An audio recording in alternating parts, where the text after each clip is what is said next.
नमस्कार दोस्तों, आप सभी का स्वागत है आपके अपने YouTube चैनल एनसीसी टेक। आज इस वीडियो के अंदर हम बात करेंगे 15 अक्टूबर 2023 को होने वाले RSCIT एग्ज़ाम के लिए मोस्ट इम्पोर्टेंट कुछ क्वेश्चंस के बारे में। तो एक बार इस वीडियो को ज़रूर पूरा देखें। चलिए फिर वीडियो को शुरू करते हैं। 1 नंबर क्वेश्चन देखा है, ई-मित्र पोर्टल के माध्यम से निम्नलिखित में से कौन सी सेवा का लाभ उठाया जा सकता है। तो आपको बताना कि ई-मित्र की सर्विस के माध्यम से आप कौन कौन सी सुविधा का उपयोग कर सकते हो। तो आप बिल का भुगतान कर सकते हो, प्रमाण पत्र जारी कर सकते हो, शिकायत दर्ज करवा सकते हो। तो इसका राइट आंसर होगा डी, उपरोक्त सभी। इन सभी सुविधाओं का आप यूज इसके अंदर कर सकते हो। सेकंड नंबर क्वेश्चन दे रखा है, निम्नलिखित में से कौन सा माइक्रोसॉफ्ट विंडोज ऑपरेटिंग सिस्टम का नवीनतम संस्करण यानी नवीनतम वर्जन कौन सा है। तो इनमें से जो सबसे लेटेस्ट और नया जो ऑपरेटिंग सिस्टम है वो है विंडो 7। इसके बाद में थर्ड क्वेश्चन दे रखा है, निम्नलिखित में से कौन सा गूगल द्वारा विकसित एक वेब ब्राउज़र है। तो गूगल द्वारा जारी किया गया है, तो इसका राइट आंसर है डी, गूगल क्रोम।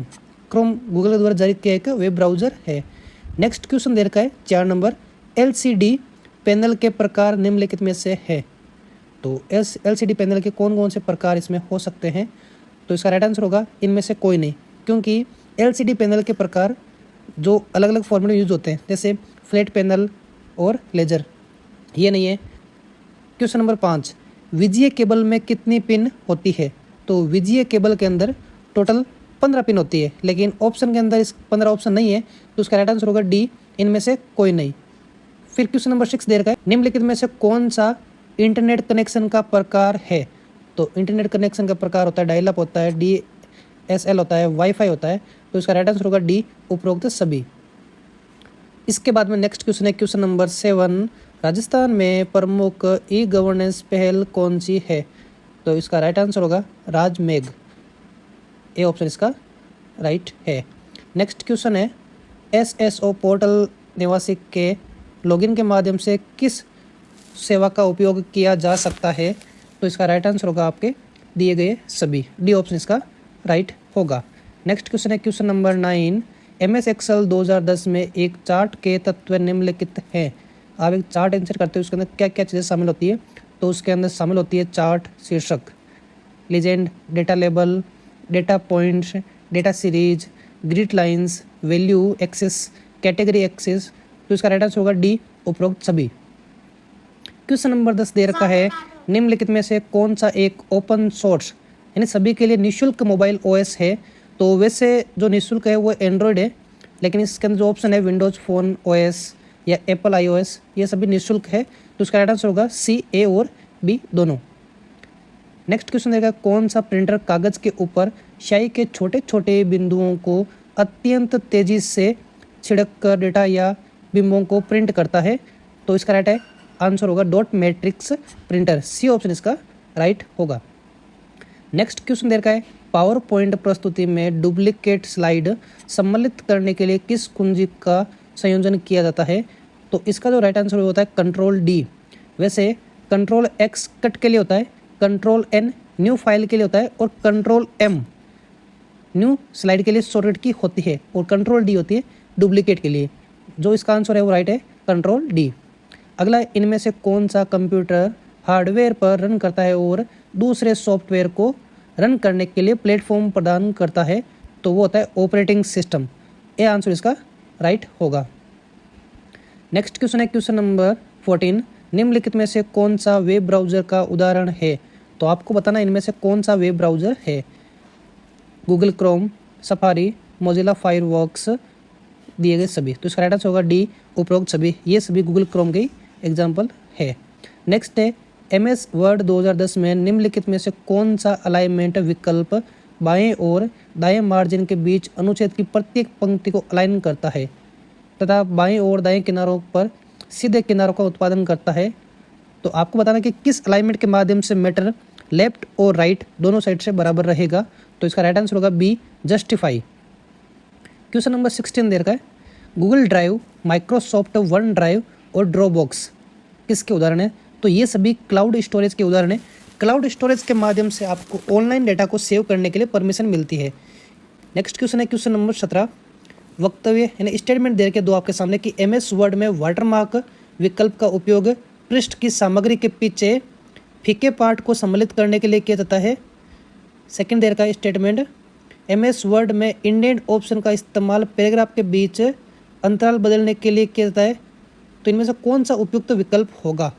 तो जो स्टेटमेंट फर्स्ट सही है और स्टेटमेंट सेकंड गलत है। ए ऑप्शन इसका राइट होगा।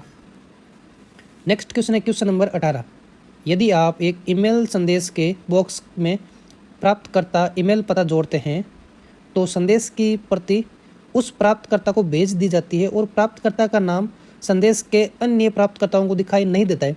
अगर आप किसी को संदेश ईमेल कर रहे हो और आप ऐसा चाह रहे हो कि ईमेल आईडी जिसको आप ईमेल भेज रहे हो उसके अलावा किसी और को पता नहीं चलेगा आपने ईमेल आईडी किसको भेजा, तो आप उसका ईमेल आईडी या ईमेल एड्रेस BCC के अंदर टाइप करें। BCC की फुल फॉर्म होती है ब्लाइंड कार्बन कॉपी और CC की फुल फॉर्म होती है कार्बन कॉपी। 19 नंबर क्वेश्चन है DNS सेवा को संबंधित में अनुवाद करती है।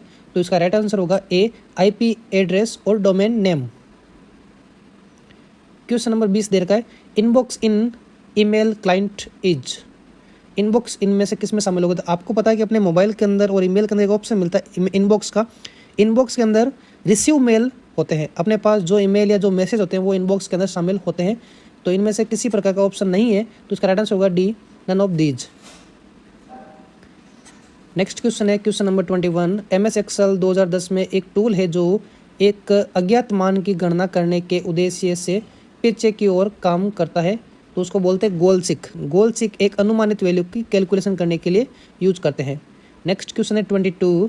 यदि कोई कंपनी ब्रोशर के प्रत्येक पृष्ठ के नीचे अपनी कंपनी का नाम और लोगो शामिल करना चाहती है तो क्या उपयोग किया जाता है? तो इसका राइट आंसर होगा फुटर। अगर आपको पेज के नीचे किसी प्रकार की डॉक्यूमेंट या किसी प्रकार के एड्रेस वगैरह शो करना है सभी पेज के ऊपर, तो फुटर यूज कर सकते हैं। पेज के ऊपर अपन हेडर लगाते हैं। नेक्स्ट क्वेश्चन है question number 23। The process of copying file to a CD is now as, मतलब कि उस प्रोसेसिंग को क्या बोलते हैं जो CD के अंदर डेटा को कॉपी करता है? तो इसको बोलते हैं बर्निंग। C ऑप्शन इसका राइट होगा। नेक्स्ट है क्वेश्चन नंबर 24। निम्न में से कौन सा एक इनपुट डिवाइस का उदाहरण है? तो इनपुट डिवाइस है स्कैनर। बाकी जैसे स्पीकर, प्रोजेक्टर, प्रिंटर ये सब आउटपुट डिवाइस होते हैं। आप कंप्यूटर से सोशल मीडिया का उपयोग निम्नलिखित के उपयोग में से कर सकते हैं। तो social media Facebook, Instagram, Twitter आदि होते हैं। राइट आंसर है C। Next question 26। MS Excel 2010 में सेल एड्रेस का सही उदाहरण क्या है? तो इसमें जो 4 ऑप्शन दे रखे हैं वो किसी प्रकार की फॉर्मेट से सेल का एग्जाम्पल शो नहीं करते हैं। तो ये सवाल गलत, एग्जाम्पल गलत है इसके। राइट आंसर के अंदर आपको अगर किसी सेल का एड्रेस शो करना है तो उसके अंदर पहले अल्फ़ाबेट लिखा होना चाहिए और बाद में किसी प्रकार का नंबर लिखा हुआ हो सकता है। जैसे एग्जाम्पल के लिए A1, B1, C1 ये सेल का एड्रेस होगा। नेक्स्ट क्वेश्चन है क्वेश्चन नंबर 27। निम्नलिखित बयानों में से रैम और रोम के संबंध में कौन सा सही है? डेटा को रैम और रोम के लिए आपको स्टेटमेंट सही सेलेक्ट करना है। फर्स्ट है रोम वास्तविक ऑप्टिकल मेमोरी है। सेकंड है रैम उन निर्देशों को संग्रहित करता है जिन पर आप वर्तमान में कार्य कर रहे हैं। जो भी वर्तमान के अंदर काम होता रहता है वो रैम के अंदर ही होगा। तो इसका राइट आंसर B है। नेक्स्ट क्वेश्चन है 28। निम्नलिखित में से कौन सा ऑनलाइन बैंकिंग का लाभ नहीं है? तो इसका राइट आंसर होगा D। आप सिस्टम को डीमॉड्यूलेट और मॉड्यूलेट कर सकते हैं, ये गलत है। ये आप ऑनलाइन बैंकिंग के माध्यम से नहीं कर सकते हो। अगला क्वेश्चन है 29। कंप्यूटर स्क्रीन में एक छवि की सबसे छोटी इकाई होती है उसको बोलते हैं पिक्सल। नेक्स्ट क्वेश्चन है यदि आप MS पावरपॉइंट 2010 में प्रेजेंटेशन को समाप्त करना चाहते हैं तो आपको एस्केप बटन का यूज करना होगा। ये ऑप्शन इसका राइट है। नेक्स्ट क्वेश्चन है 31। सभी भारतीय निवासियों को उनके बायोमेट्रिक और जनसांख्यिकी डेटा के आधार पर 12 अंकों की विशिष्ट पहचान संख्या से जारी की जाती है, वो होता है आधार कार्ड। आधार कार्ड के अंदर 12 डिजिट होते हैं। नेक्स्ट क्वेश्चन है 32। वाईफाई की फुल फॉर्म होती है वायरलेस फिडेलिटी। और नेक्स्ट क्वेश्चन है 33। MS Excel function equal left VMOU और फिर 2। तो आपको बताना है कि लेफ्ट के स्टार्टिंग के 2 अक्षर क्या होंगे, तो इसका आउटपुट होगा VM। नेक्स्ट क्वेश्चन है MS पावर पॉइंट में हम स्लाइड शो को शुरुआत से और कुंजी का उपयोग करके और वर्तमान स्लाइड को स्टार्ट करने के लिए कौन सी का यूज़ करेंगे? तो इसका राइट आंसर होगा डी। स्टार्टिंग से स्लाइड शो स्टार्ट करने के लिए F5 और करंट स्लाइड से स्लाइड शो स्टार्ट करने के लिए शॉर्टकट की है शिफ्ट के साथ F5। नेक्स्ट क्वेश्चन है, आमतौर पर किस प्रकार का ईमेल खाता व्यापार सेटिंग में उपयोग किया जाता है? तो वो था माइक्रोसॉफ्ट एक्सचेंज। ये अपने आज के 35 क्वेश्चन है। इसके आगे कुछ क्वेश्चन और है, उनको एक बार कंप्लीट जरूर देखें। आपको ये वीडियो कैसा लगा कमेंट बॉक्स में कमेंट जरूर करें। प्रश्न किस प्रकार आए थे, कैसे प्रश्न थे? बहुत सारे विद्यार्थियों ने कहा कि सर थैंक यू, आपका बहुत बहुत धन्यवाद, यहाँ से हमने पढ़ के बहुत फायदा हुआ है। तो आप लोगों को मैं बताता हूँ कि कैसे प्रश्न आए, कितने मिले, कौन कौन सा प्रश्न अपने वीडियो से सेम मिला है, कौन कौन सा उसके रिलेटेड आया है, ये सभी बातें हम जानेंगे। पूरा वीडियो जरूर देखें मित्रों। पावर पॉइंट 2010 में पहला क्वेश्चन आया, option ABCD, paper series ABCD सब मिलाएं। आपको अपना पेपर खोलना है और क्वेश्चन के साथ मिलाना, टिक आंसर करना है। पावर पॉइंट 2010 में किस रिबन टेप का उपयोग स्लाइड की पृष्ठभूमि का स्वरूप बदलने के लिए करते हैं? अर्थात अब ये देखो, थोड़ा सा हिंदी का जो प्रश्न है समझ में नहीं तो अंग्रेजी में समझ लेना चाहिए, ठीक है। अपन ने इस प्रश्न का यूज यहाँ पृष्ठभूमि की जगह बैकग्राउंड शब्द यूज किया था कि बैकग्राउंड बदलने के लिए किसका इस्तेमाल करते हैं। तो ये वाला प्रश्न मैंने बताया था कि डिजाइन टेप से अपन क्या कर सकते हैं, बैकग्राउंड बदल सकते हैं, ठीक है। तो इसमें आपने बी किया होगा, बिल्कुल सही।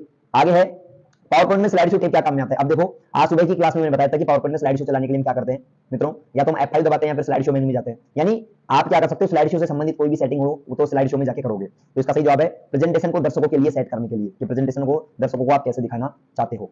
तीसरा है, साइबर सुरक्षा में के संदर्भ में फिशिंग शब्द क्या है? मैंने आपको बताया था पहले भी कि मित्रों फिशिंग क्या होता है, एक ऐसा अटैक जिसमें आपसे आपकी व्यक्तिगत जानकारी मांगी जाती है। ऐसा ईमेल आपको प्राप्त होगा, ऐसा एक ईमेल संदेश प्राप्त होगा जिसमें आपसे आपकी व्यक्तिगत जानकारी, पर्सनल इंफॉर्मेशन मांगी जाएंगी, उसे हम फिशिंग कहते हैं। तो इसका सही जवाब है दोस्तों ऑप्शन सी, धोखाधड़ी और सेंसिटिव जानकारी के लिए ईमेल या संदेशों का व्यक्तियों को भेजना फिशिंग कहलाता है। चौथा प्रश्न है, भारत में निम्नलिखित किस एक्ट का उद्देश्य विशेष रूप से कंप्यूटर प्रोग्राम को अवैध प्रतियां छापने के लिए करते हैं? ये कॉपीराइट अधिनियम का प्रश्न है दोस्तों, कि भारतीय कॉपीराइट अधिनियम 1957 है, ये आपको ध्यान में रहना चाहिए। आज सुबह मैंने भारतीय IT एक्ट के बारे में बताया था 2000 के बारे में, और ये 1957 वाला कॉपीराइट का है। विंडोज ऑपरेटिंग सिस्टम में सिस्टम रिस्टोर पॉइंट के काम क्या है? मैंने ये प्रश्न आज सुबह की वीडियो में 2 बार बताया था कि सिस्टम रिस्टोर क्या करता है, पिछले समय की स्थिति में आपको वापस ले जाता है और कोई समस्या और त्रुटि हो जाती है उसको वापस ठीक करने का कार्य करता है। तो इसका सही जवाब ऑप्शन बी आपने किया होगा, बिल्कुल सही। छठा प्रश्न हूबहू मैंने आज आपको क्लास में बताया था मित्रों, और ये भी समझाया था कि प्रश्न किस प्रकार से पूछा जा सकता है। अगर आपसे पूछे कि MS एक्सेल में फाइंड और रिप्लेस की शॉर्टकट क्या है, सेम प्रश्न और सेम ऑप्शंस मिले हैं, और मैंने ये भी कहा था कि फाइंड और रिप्लेस दोनों का एक साथ पूछे तो कंट्रोल H बताना, केवल फाइंड का पूछे तो कंट्रोल F, और केवल रिप्लेस का पूछे तो कंट्रोल H, और दोनों का एक साथ पूछे तो कंट्रोल H बताना है। तो आई थिंक आप लोगों ने बिल्कुल सही किया होगा, कंट्रोल H छठे में, ऑप्शन सी सही आंसर। MS एक्सेल की वर्कबुक में नई वर्कशीट डालने के लिए मैंने आज ही आपको बताया था मित्रों कि नई वर्कशीट अगर आपको खोलनी है तो हम क्या करते हैं। अब इसमें परिचित शॉर्टकट क्या है? अब इन्होंने आंसर यहाँ पर कंट्रोल N माना है, पर इस आंसर को लेकर मैं आपको एक बात बता दूं, ये एक ऐसा क्वेश्चन है जिसमें डाउट होना चाहिए, क्योंकि ये पूछ रहा है नई वर्कशीट लेने के लिए। मित्रों MS एक्सेल में नई वर्कशीट लेने के लिए शिफ्ट प्लस F11 शॉर्टकट होती है। क्या होती है? Shift plus F11। वैसे आपने ये सबने कंट्रोल N किया होगा, ठीक है, तो कोई बात नहीं, फिर भी मैं इस क्वेश्चन के लिए बोनस के लिए जाऊंगा और शिफ्ट प्लस F11 के लिए मैं मेल डालूंगा इसकी। इस प्रश्न में नई वर्कशीट, नई वर्कबुक नहीं कह रहा है, ये MS एक्सेल में जो फाइल होती है उसको वर्कबुक कहते हैं। तो ये कह रहा है एक्सेल की वर्कबुक में नई वर्कशीट लेने के लिए, नई वर्कशीट की शॉर्टकट होती है शिफ्ट F11। तो ये गलत है क्वेश्चन, ठीक है, इसका बोनस मिलेगा आप लोगों को। आगे चलते हैं, 8वां प्रश्न, MS एक्सेल में एक चयनित रेंज के लिए ऑटो सम करने के लिए शॉर्टकट क्या है? मित्रों ऑटो सम यानी आपको सबका टोटल करना है, टोटल के लिए सम फंक्शन लगाते हैं, तो सम का जो फॉर्मूला होता है वो तो बराबर सम होता है, पर इसके लिए एक शॉर्टकट भी होती है, वो है ऑल्ट इक्वल। ऑल्ट के साथ इक्वल दबाकर आप ऑटो सम कर सकते हो। कौन सा प्रिंटर डेटा या छवियों को कागज की सतह पर तेज गति से स्याही की बूंदों को छिड़ककर, 5-7 बार ये प्रश्न मैंने आपको रिपीट किया था मित्रों, कि स्याही से छिड़ककर जो प्रिंट करता है, स्प्रे करके, मैंने कई बार बताया था कि स्प्रे करके जो प्रिंट करता है उसको मित्रों हम इंकजेट प्रिंटर कहते हैं। तो आपने सही किया होगा ये बिल्कुल, और आपका ये भी सही होगा। आगे चलते हैं, 10वां, MS पावर पॉइंट में एनिमेशन टैब में जो है निम्नलिखित जो है नियंत्रण समूह कौन कौन से होते हैं? ये प्रश्न तो साइन मिला अपने वीडियो से, पर ऑप्शंस इसके चेंज है। ऑप्शंस में मैंने आपको बताया था प्रीव्यू, ठीक है, मतलब 4 ऑप्शन तो मिले हैं, पर वो ABCD में अलग अलग थे अपने, है ना, प्रीव्यू, टाइमिंग, मैंने ऐसा लिख रखा था इसके आंसर्स में, और एनिमेशन, ठीक है, ऐसा मैंने लिख रखा था ऑप्शन ए, और ऑप्शन बी दूसरा था, ऑप्शन सी तीसरा था। तो उसमें मैंने आंसर ये बताया था कि प्रीव्यू, टाइमिंग, एनिमेशन ऐसे बताया था। तो आपने बिल्कुल सही किया होगा ये सभी, अगर आपने 10वें में उपरोक्त सभी जवाब दिया तो बिल्कुल सही है। कौन सा इनपुट डिवाइस नहीं है? आज ही सुबह की क्लास में से आया मित्रों, प्लॉटर एक इनपुट डिवाइस नहीं है, प्लॉटर का आउटपुट है। आज सुबह की लाइव क्लास में मैंने आपको समझाया था कौन सा इनपुट आउटपुट डिवाइस के रूप में काम में नहीं लिया जाता, या कौन सा नहीं है मित्रों। फैक्स मशीन इनपुट आउटपुट है, मल्टीफंक्शनल मशीन भी इनपुट आउटपुट है, मॉडेम भी इनपुट आउटपुट है, तो ये सभी इसका सही जवाब रहेगा ऑप्शन डी। अगला प्रकार है, कौन सा रोम का प्रकार नहीं है? मित्रों मैंने आपको एक दिन पहले की मैराथन लाइव क्लास में बताया था कि रोम के प्रकार हैं पी रोम, ईपी रोम, ठीक है, ये मैंने आपको बताए थे। तो यहाँ पर प्रोग्रामेबल रोम भी रोम का भाग है, इरेजेबल रोम भी है, फ्लैश मेमोरी का भाग नहीं है, तो इसका सही जवाब रहेगा ऑप्शन सी, फ्लैश मेमोरी। आज सुबह की वीडियो से क्वेश्चन आया कि सर्च इंजन की क्या भूमिका है, मैंने आज ही सुबह बताया था कि सर्च इंजन के मुख्य घटक क्या है, ये प्रश्न मेरा था, मैंने प्रश्न ये बताया था ऐसा, ये भूमिका जो है इसकी जगह मैंने मुख्य घटक को बोला था, और उसमें मैंने बताया था क्राउलर, क्राउलिंग, इंडेक्सिंग और सर्चिंग, तीनों बताए थे। तो इसका सही जवाब रहेगा क्राउलिंग, इंडेक्सिंग और सर्चिंग, उपरोक्त सभी इसका सही आंसर है। आपने भी दिया तो बिल्कुल सही है। 15वां प्रश्न सुबह की वीडियो से सेम मिला है, BCC का पूरा नाम क्या होता है? ब्लाइंड कार्बन कॉपी, आपने भी ठीक किया होगा। रुपे डेबिट कार्ड के बारे में 4-5 दिन से रेगुलर बता रहा हूं मित्रों। रुपे डेबिट कार्ड एनपीसीआई द्वारा बनाया गया एक डेबिट कार्ड है, डेबिट कार्ड है, डेबिट कार्ड है। तो इसका सही जवाब है ऑप्शन सी, डेबिट कार्ड का एक ब्रांड। अगला प्रश्न है, कौन सा मोबाइल वॉलेट नहीं है? मोबाइल वॉलेट के बारे में अपने डेली क्वेश्चन चल रहे हैं। फ्री चार्ज, मोबीक्विक भी होता है, फोन पे होता है, ये एयरटेल मनी ये नहीं होता, ठीक है ना। एयरटेल मनी नाम का कोई डिजिटल वॉलेट आई थिंक होता नहीं है, तो इसका सही जवाब रहेगा ऑप्शन सी। इसमें भी थोड़ा सा डाउट का है कि ये एयरटेल मनी है कि नहीं है, क्योंकि अपने सिलेबस के आधार पर मैंने देखा एयरटेल मनी नहीं होता, एयरटेल पेमेंट्स बैंक जरूर होता है। तो अभी तो आप ये आंसर मानिए, पर कंफर्म मैं 100% करता हूं आंसर यही है। फिर भी अगर इसमें कोई बदलाव आता तो मैं आपको अपने YouTube चैनल के कम्युनिटी टैब के अंदर उसमें पोस्ट आ जाएगी, इसमें क्या भी जो भी डाउट होगा, है ना। वैसे अभी एयरटेल मनी इसका आंसर मानिए। आगे चलते हैं, कौन सी ऑनलाइन शॉपिंग वेबसाइट नहीं है? इनमें से कौन सी एक ऑनलाइन शॉपिंग की वेबसाइट नहीं है दोस्तों? फ्लिपकार्ट है, अमेजन है, भीम यूपीआई नहीं है। आप सबको बताया था कि भीम यूपीआई तो क्या होता है, पेमेंट का सिस्टम होता है, ऑनलाइन पेमेंट करने के काम में आता है। सोशल मीडिया की साइट नहीं है, सुबह ही क्लास में मैंने बताया था मित्रों, और मैंने प्रश्न में ऐसा दिया था आपको कि कौन सी सोशल मीडिया की वेबसाइट है। फेसबुक, इंस्टा और लिंक्डइन, ऐसे इसमें आंसर था। ट्विटर और गूगल सर्च, गूगल सर्च तो दोस्तों सर्च इंजन है ना, सर्च इंजन, तो ये एक सोशल मीडिया की साइट नहीं है सर्च इंजन, बाकी सब सोशल मीडिया की वेबसाइट्स हैं। राजस्थान संपर्क के माध्यम से कौन सी सेवाएं उपलब्ध कराई जाती है? मैंने आपको कई बार बताया मित्रों ये कि राजस्थान संपर्क पोर्टल जो है जनता की शिकायतों का निवारण करने के लिए बनाई गई एक वेबसाइट है, यानी जनता की शिकायतों को पंजीकृत करने की, शिकायत करने का एक निवारण पोर्टल है। तो ऑप्शन सी इसका सही जवाब आपने किया होगा। दोस्तों आप सभी से निवेदन है, आप अगर इन फ्यूचर आरसीआईटी कि अपने जानकारों को तैयारी करवाना चाहते हैं तो वैकेंसी ग्रुप के लिए सबको बोलना है आपको। दूसरा, इस वीडियो को आपको लाइक करना और चैनल को सब्सक्राइब जरूर करना है। साथ ही साथ आने वाले कंप्यूटर के संबंधित जितने भी एग्जाम होंगे जिनमें कंप्यूटर के क्वेश्चन आंसर आएंगे, उनकी तैयारी आपको यहाँ पर करवाई जाएगी, तो आप चैनल को सब्सक्राइब जरूर करके जाएं। 21वां प्रश्न है, आधार नामांकन के दौरान निम्न में से बायोमेट्रिक डेटा जमा किया जाता है। देखो मैंने आपको मैराथन क्लास में से बताया था कि जब आप कहीं पे भी क्या लेने जाते हैं, आधार बनवाने जाते हैं, तो कौन सा डेटा आपसे जमा करवाया जाता है? और इसका जो सही जवाब है दोस्तों वो है आपसे आपका चेहरे की पहचान, यानी फोटो आपकी खींची जाती है, ठीक है ना। तो इसका सही जवाब है ऑप्शन डी, यानी फोटो उसमें आपकी ली जाती है। इसके अलावा अगर बात करें आवाज पहचान उसमें नहीं होती है, डीएनए सैंपल उसमें नहीं होता। हाँ, हालांकि रेटिना स्कैन उसके अंदर होता है, इरीज होता है, वो रेटिना नहीं होता है, उसमें इरीज होता है, ठीक है ना। तो इसमें भी हो सकता है डाउट वाला एक क्वेश्चन हो सकता है, पर अभी आपको चेहरे की पहचान इसमें आंसर करना है। ये एक 99% डाउटफुल नहीं है, 1% वाला है, तो आपको केवल इसमें ऑप्शन डी जवाब देना है, ठीक है। चेहरे की पहचान आप देखे आते हो, उसे फोटो खिंचवाते हो। पैन कार्ड के लिए आवेदन एनएसडीएल पर कर सकते हैं, सेम पर्सन अपनी वीडियो से मिलाएं, और बहुत बार आपको पढ़ाया था, आपको मालूम भी होगा। आगे चलते हैं, एमएस वर्ड में चयनित टेक्स्ट की फॉन्ट स्टाइल और फॉन्ट का आकार बदलने के लिए आज इस सुबह की वीडियो में बताया था कि एमएस वर्ड में अगर आपको फॉन्ट से संबंधित फॉर्मेटिंग करनी है तो आप कौन से ग्रुप में जाते हो? फॉन्ट ग्रुप में जाते हो, फॉन्ट ग्रुप में। तो इसका जवाब आपने किया होगा दोस्तों सी सही। अगला है, एमएस वर्ड में आपके द्वारा संदर्भित की गई पिछली क्रिया को पाने के लिए कौन सा कुंजी दबाया जाता है? अर्थात ध्यान से सुनो, what is the keyboard shortcut for undo the last action in the MS word? Undo करने की शॉर्टकट क्या है? कंट्रोल जेड आपने किया होगा, बिल्कुल सही है। अगला है, एमएस वर्ड 2010 में जब आपका दस्तावेज मुद्रित होने पर कैसा दिखेगा? आज ही सुबह मैंने बताया था मुद्रित होने पर कैसा दिखेगा। तो उसे देखने के लिए आप प्रिंट प्रीव्यू करते हैं। क्या करते हैं मित्रों? प्रिंट प्रीव्यू, यानी प्रिंट निकालने से पहले देखना कि कैसा प्रिंट निकलेगा। तो ये जवाब आपने किया होगा, इसमें ऑप्शन ए सही जवाब है। अगला है, एमएस वर्ड में कौन सा रिबन टेब विकल्प आपके दस्तावेज में टेबल, चित्र और चार्ट जोड़ने के काम में आता है? मैंने आपको बताया था दोस्तों कि पिक्चर्स हो, शेप्स हो, टेबल हो, कुछ भी लेना हो तो इंसर्ट टेब से हम ले सकते हैं, ठीक है। तो आपने ये भी सही किया होगा। अगला चलते हैं, एमएस वर्ड का एक्सटेंशन क्या होता है बताया था दोस्तों, बताया था ना। डॉट डीओसी तो किसका होता है? डॉट डीओसी तो 2003 का होता है, और डॉट डीओसीएक्स होता है 2007 और 10 का। आज ही सुबह की वीडियो में बताया था ये वाला क्वेश्चन, और आपको बताया था कि 7 और 10 में क्या अंतर है? इसमें एक्स नहीं होता है, इसमें एक्स होता है। सेम हूबहू प्रश्न मिला है, सेम ऑप्शंस मिल गए। ऐसे ही कई प्रश्न हूबहू मिले अपने यहां से। अगला प्रश्न है, एमएस वर्ड 2010 में दस्तावेज की पंक्ति की शुरुआत में तेजी से जाने के लिए कौन सी शॉर्टकट होती है? दोस्तों होम बटन दबाते हैं अपन। अगर आप एक लाइन में यहां पर हैं और आप डायरेक्टली यहां पहुंचना चाहते हैं तो आप होम बटन दबा दो, तो इसका सही जवाब ऑप्शन सी रहेगा।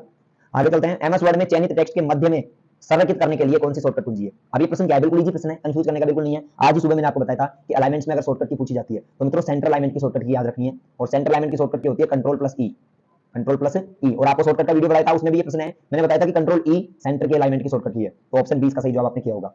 अगला है, एक्सेल 2010 में नंबर की एक रेंज में सबसे अधिक वैल्यू को खोजने के लिए कौन सा फंक्शन काम में लेते हैं? मित्रों आपको मैंने बताया सबसे ज्यादा यानी मैक्सिमम, अधिकतम संख्या, तो आपने मैक्स किया होगा इसमें, ठीक है। तो बिल्कुल सही आपका आंसर है। सेम पर्सन हूबहू अपना वीडियो से फिर मिला है, ऑप्शन सही। एमएस एक्सेल में वी लुकअप फंक्शन क्या करता है? सेम मिला है ना, मैंने बताया था मित्रों, वी लुकअप संबंधित वैल्यू का पता लगाता है। एक सारणी में पहले कॉलम में वैल्यू की खोज करता है और उसी पंक्ति से संबंधित वैल्यू लौटाता है, संबंधित रिकॉर्ड का पता लगाता है वी लुकअप। सेम पर्सन मिल गया। अगला, एक्सेल 2010 में डेटा मान्यता का क्या उद्देश्य है? मित्रों डेटा मान्यता का उद्देश्य है सेल में एंटर किए जाने वाले डेटा के प्रकार को प्रतिबंधित करने के लिए, है ना, कि इसमें कितना डेटा शो करे उतना ही वो दिखाएगा, बाकी अन्य डेटा को नहीं दिखाएगा।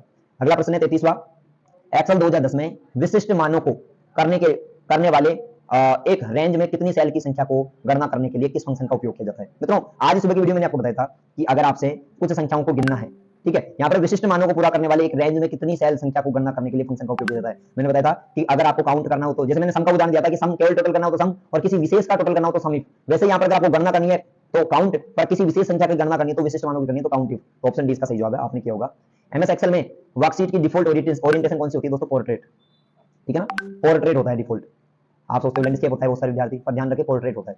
अगला है पावर पॉइंट 2010 में स्लाइड शो को प्रथम स्लाइड से शुरू करने के लिए कौन सा कीबोर्ड शॉर्टकट दबाते हैं? सेम प्रश्न मिला है F5 बटन। F5 बटन दबाते हैं कि नहीं दबाते? ऐसे में से 35 में से आपके कितने प्रश्न सही हुए?